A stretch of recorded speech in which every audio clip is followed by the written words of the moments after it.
Hey there! Today's the 40th anniversary of the release of the classic Joe Dante and Chris Columbus and Steven Spielberg movie, Gremlins. And so I, Zak Wolf, am commemorating that here with one of our signature read-along book and audio reviews. Take a look at this. Yep, as a tie-in, Disney and Buena Vista Records produced a read-along adaptation of the movie. The big bad wolf of Disney let me review this one since it's a Warner Brothers movie, which is why it was released under the Buena Vista Read-Along Adventures line. Funny enough, they also produced Star Wars and Indiana Jones read-alongs, and those are now owned by Disney. But Gremlins is still owned by Warner Brothers Discovery, to the point where Warner Brothers Animation even has a prequel animated series based on Gremlins, Secrets of the Mogwai. But since Gremlins was such a big property in 1984, lots of tie-in merchandise, that's where Buena Vista Records came in. Also, in addition to this in their regular line, Buena Vista Records and Warner Brothers partnered up with Hardee's fast food chain, with selling a series of 5 book and audio read-alongs based on the movie. These books are only 16 pages long instead of 24, and the audio is only a vinyl record. But they provided a more detailed adaptation of the film with some nice illustrations compared to the regular read-along here, using photos from the film, and also coming in a cassette edition. And the commercial is infamous for making it look like Gremlins was a harmless little family film, when it's actually a horror comedy with planned nightmare fuel. Maybe that's why ultimately those read-alongs eventually appeared on retail shelves outside of Hardee's. But enough rambling about the Hardee's thing. Let's put on this read-along here and see the pictures, hear the record, and read the book.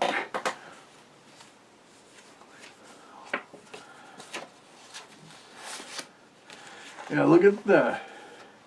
On the label of the disc. They got the iconic image of Gizmo driving a little toy car in the climax.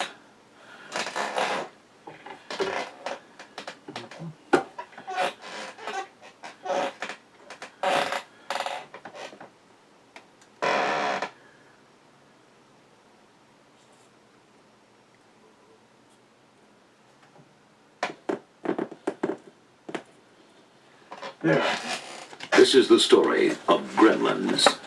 You can read along with me in your book. That's the late Chuck Riley narrating. Turn the page when you hear the chimes ring like this. Yep, the usual chimes. Let's begin now. When Rand Pelzer entered the musty backstreet curio shop in Chinatown, he was hoping to find something different. But the tiny singing creature he discovered in a dark corner was more than different. It was special. Aww. It was a Mogwai. Rand was enchanted. I've never seen anything like it. How much is he? The old shop owner shook his head. I cannot sell him at any price. Mogwai is a very special creature. Needs much responsibility. He specifically said as Mogwai, not for sale. Disappointed, Rand left the shop. Suddenly, the old man's grandson appeared with a wooden cage. Here, mister. You can buy the Mogwai. Great. My son will love it. But what about your grandfather? Never mind. We need the money. Just remember this. Keep the Mogwai away from light, especially sunlight. It'll kill him. Yeah. Don't get him wet. And never feed him after midnight. That's the big rule. Never. Back in Kingston Falls, Rand proudly presented the unique Christmas gift to his son Billy. Yeah, despite being released in June, it takes place around Christmas time. Peer out of the box with his large, friendly eyes. Aww. Rand beamed. They call him a Mogwai. He's really clever. He can figure out how to work almost any kind of gizmo. Billy grinned as the creature climbed onto his shoulder and licked his cheek. That's a great name. Let's call him Gizmo. That's not why he got that name.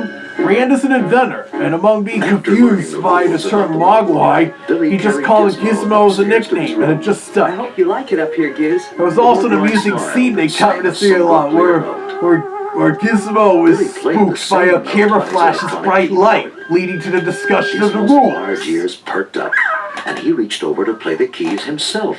Aw. Billy chuckled and gently placed a big red Santa hat on the tiny Mogwai's head. You're some Christmas present, Gizmo. A few days later, Billy's young friend Pete came by, Wow. So this is a Mogwai, huh? Can I pet him? but Pete accidentally knocked over a paintbrush glass, splashing some drops of water on the Mogwai. Gizmo screamed and arched in pain. Billy watched helplessly. Oh no. He's not supposed to get wet. Look at his back. Now this is when it gets Spots spooky. were growing where the droplets had hit Gizmo. Then, as if by magic, the spots became 5 tiny balls of fur and popped off onto the table. Instantly, they grew into 5 brand new Mogwai creatures. Gizmo frowned at the giggling newcomers. Billy comforted his frightened pet. Poor Gizmo. No wonder you're not supposed to get wet. That must be how you multiply. Yep, they had to add that in to explain the process to the young readers.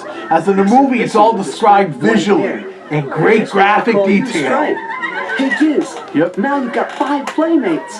But Gizmo shied away from the others. Billy turned away for a moment, and Stripe spit a grape seed at the startled family dog.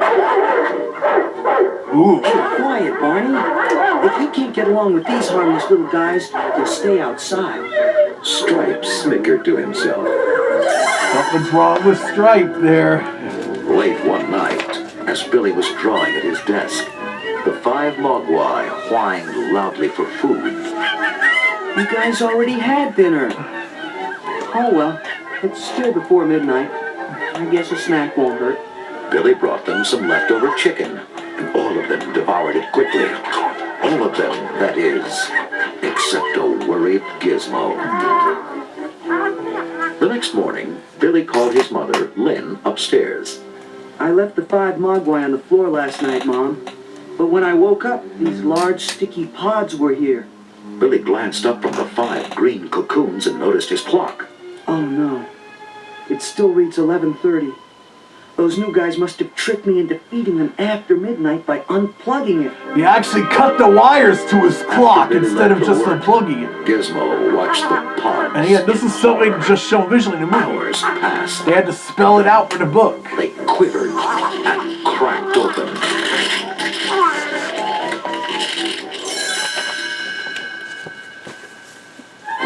Downstairs, Lynn was alone, baking in the kitchen, when suddenly a dinner plate flew past her head. She spun around to see nasty, scaly creatures threatening her from the countertops. Yep. Those things must have hatched out of the cocoons upstairs. No longer were they cute, furry Mogwai. Now, they were gremlins. There's the evilest one of all, Lynn battled Stripe. the beasts with kitchen utensils. More of those stock sound effects for the Trapped in the 80s. microwave. Oh yeah. Shaken, Used to Lynn the set stumbled where they into the living room explode to the catch her gremlin breath. in the microwave. Suddenly, Yep. a Christmas tree toppled under her. Just like in the Alvin Sadly show. onto her back, screeching and scratching. Just then, Billy returned home. Quickly, he grabbed an ornamental sword and struck down the fierce beast. He looked up to see the one remaining gremlin snarl at him and then escape out a window into the cold night. Mom, it's that troublemaker Stripe. Yeah. Billy took his mother to a neighbor's house. You'll be safe here, Mom. I'm going after that rotten little gremlin. He loaded Gizmo into his nylon backpack and set out into the bitter night. Together, they followed Stripe's tracks across the snow to the local gymnasium. Look, Giz. He's broken in through that side window. We've got to go in there and destroy him.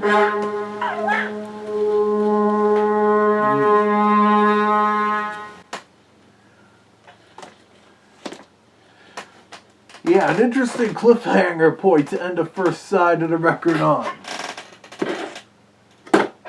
Oops.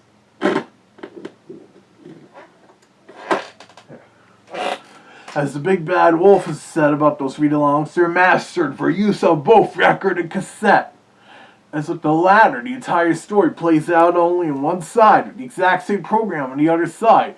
So if you want to hear it again, all you'd have to do is turn the tape over. No rewinding. Well, with records like these, you can just put the tone arm in different places. Just skip forward or back on the disc. Almost like the seek function on a CD player. Or the scrub bar, digital music software. But anyways, you may have noticed the different voices, as many of the read-alongs during this time did that, usually using Disney's stable of audio and animation voice actors like Corey Burton, Tress MacNeille, Tony Pope, and Pat Paris. The only voice actor to reprise his role on this read-along is Frank Welker. He was the voice of Stripes, the evilest gremlin of them all. And it sounds like he also provided Gizmo's vocal effects instead of Howie Mandel. I think he did the sounds for a few other gremlins, as some of their screeching reminded me of Frank Welker's monkey sounds, like Abu in Disney's Aladdin, or Curious George, or the monkey from Dexter's Laboratory. What's interesting here is how the trailers and TV spots for this movie kept the Gremlins' appearance a secret. You either had to see the movie or at least get one of these book adaptations to see what Stripe and the other Gremlins looked like. And they are freaky. And for your logo buffs out there, the movie also marked the return of the Warner Brothers Shield opening logo, after using Saul Bass's abstract Warner Communications logo for nearly 12 years. To the point where they even revived a classic Warner Brothers fanfare that would later be arranged for the Warner Home Video logo. But anyway, let me flip the record over. We can hear the second half of the story.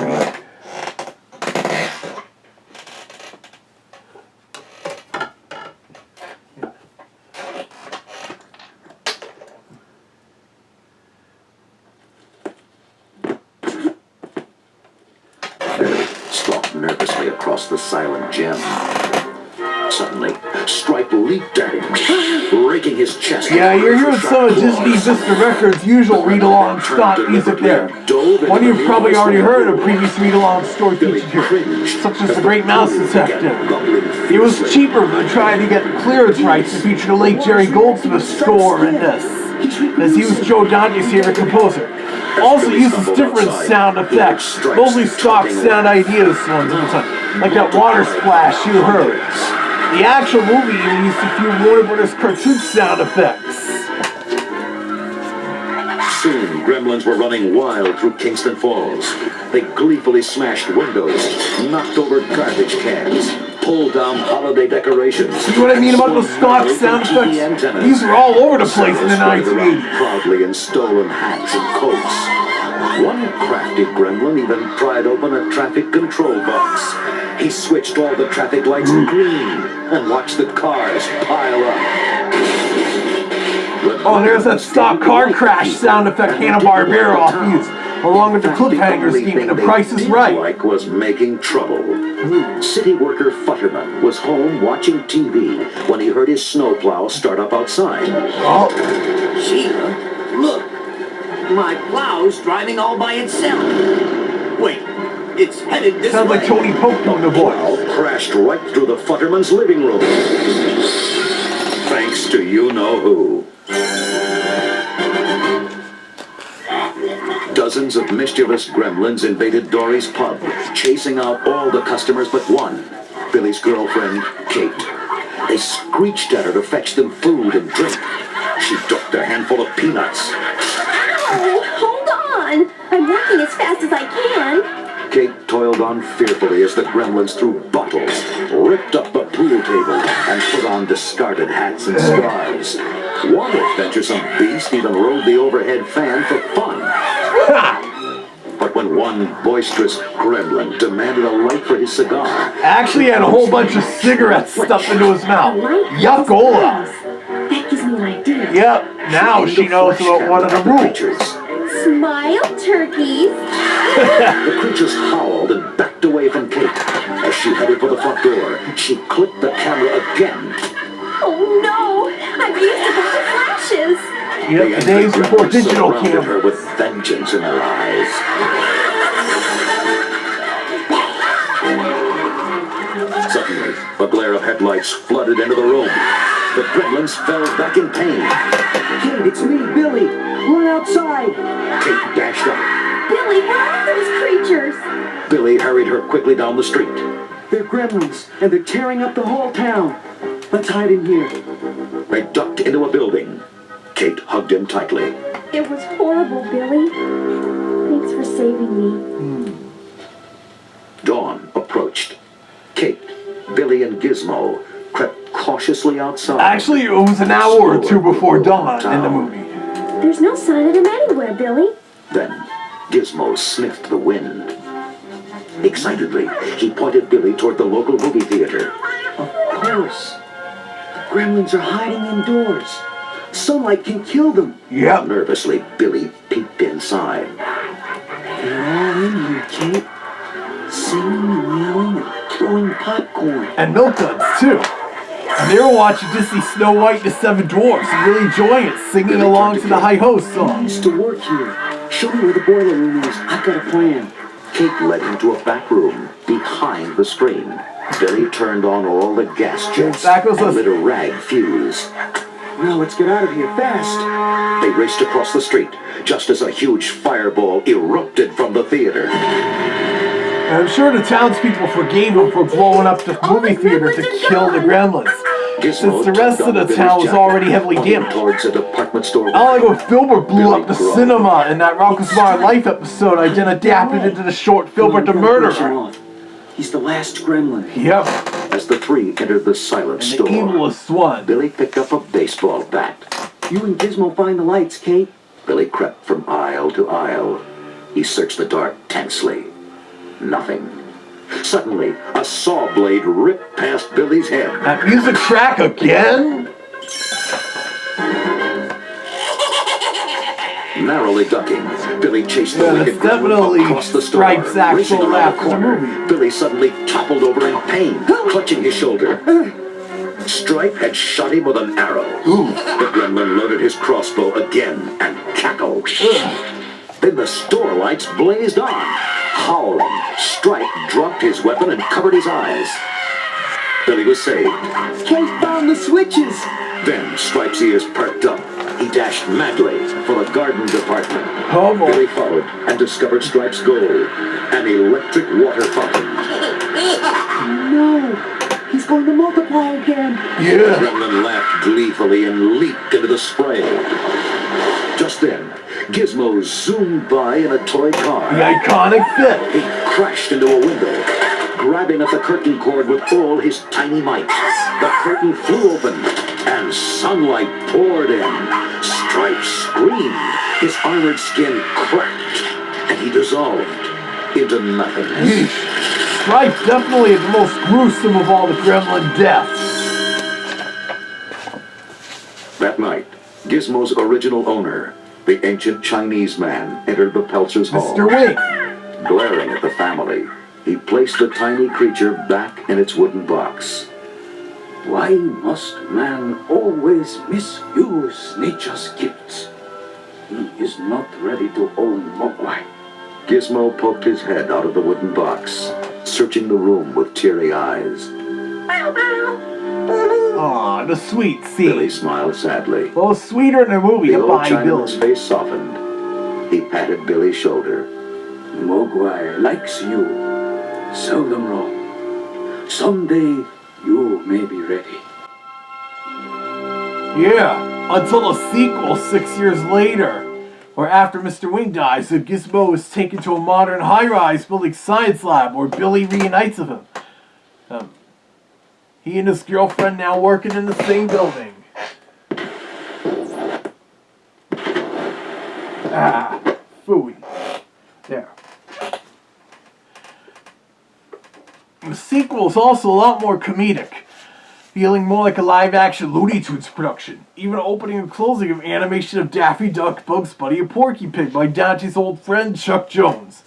Some people felt even loonier than Dante's Looney Tunes back in action 13 years later. Too bad the Gremlins sequel didn't do so well at the box office compared to the original film. But at least it became a cult classic. And even little Gizmo here agrees. Isn't that right, Gizmo?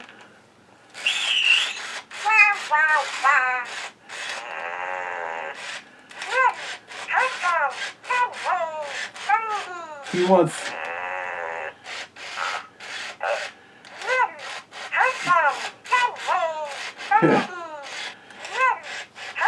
And yes,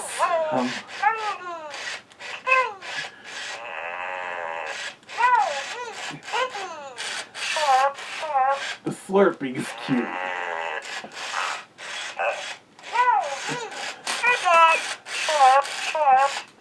Yeah, he decided to make a cameo in my vlog.